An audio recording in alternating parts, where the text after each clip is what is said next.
Welcome back to RGV History Revisited, a 30-minute show just about history in the Rio Grande Valley. I'm Marlene Rodriguez, still here at Texas Southmost College. I just showed you the hidden history in the college, and now we're going to take a sneak peek at the Masonic Lodge. We are in hallowed grounds. This is the Masonic Lodge building for Brownsville, and it goes by two names. The first name was the 1882 Cameron County Courthouse, and that was when it was built. And then in 1914, going on into 1916, it was sold to the Masonic Lodge group here in Brownsville and outfitted as their temple, and it's been this way ever since. The Masons in Brownsville were extremely contributory to the building of Brownsville. What we have around us here is virtually 300 of the past heads of the Masons organization here. And it starts over there and it goes all the way around. These names are highly recognizable. They have street names, they have school names after them, or whatever. They were extremely productive people that gave to Brownsville, and their contribution should be noted. On the Masonic order, that a layman would know, I would do the same thing that I do with my cemetery, is that don't get Hollywood involved.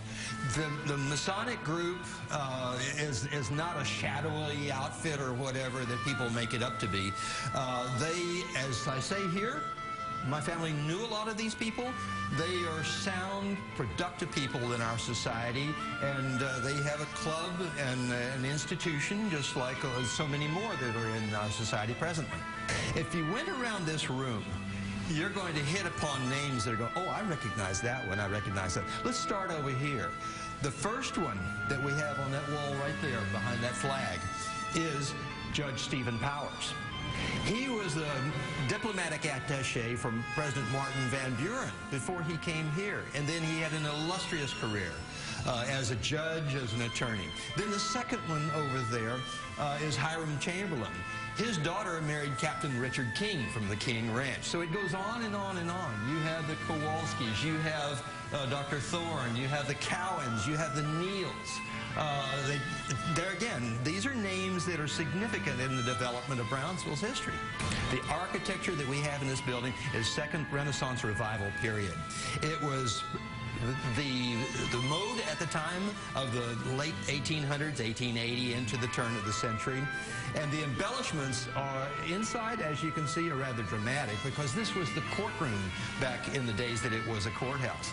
The outside really has the features that show that period architecture, but unfortunately, the roof line up was very embellished. It was typical of that era, but it was blown off in the hurricane of 1933.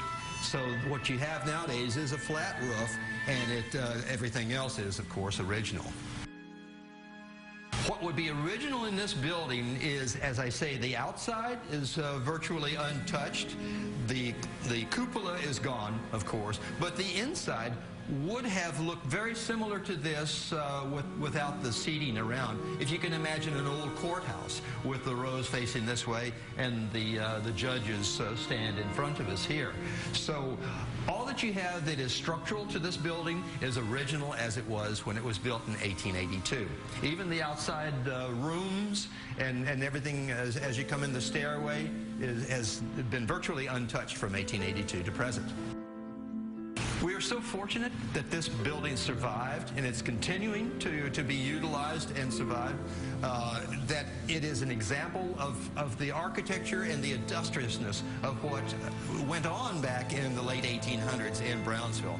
What occurred in these chambers right here, as it was a courthouse, were phenomenal court cases. You can imagine what kind of cases were heard here. Starting with the 1906 Brownsville Affray, which met world headlines, the ranching empires that were represented, all of the revolutionary strugglings that were going on at the time up to the 1912 period, which was pretty heavy. I've been doing history stories for a little over a year, and I must say that Masonic Lodge was probably the most interesting historical building I've ever been inside, from its history to its present. Next, after the break, we're going to take a look at another historical building in downtown Brownsville, the Stegman Building.